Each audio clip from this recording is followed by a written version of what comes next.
Syederalun, atraksi sederhana para personil pemadam kebakaran mewarnai upacara peringatan HUT Pemadam Kebakaran atau Damkar ke-98 di Kota Takengon, Kabupaten Aceh Tengah, Senin 13 Maret 2017.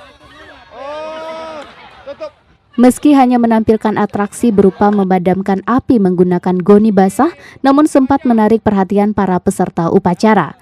Bahkan sejumlah pelajar serta beberapa orang camat ikut mempraktikkan bagaimana cara meletakkan goni basah di atas drum yang sedang terbakar, yang sebelumnya dilakukan sejumlah personil pemadam kebakaran. Bertepatan dengan hari ini, Senin tanggal 13. Upacara peringatan HUT Damkar ke-98 yang dilaksanakan di halaman Setdakap Aceh Tengah itu diikuti para peserta dari sejumlah instansi serta dari beberapa sekolah yang ada di wilayah tersebut. Dari Takengon, Mahyadi, Serambi On TV.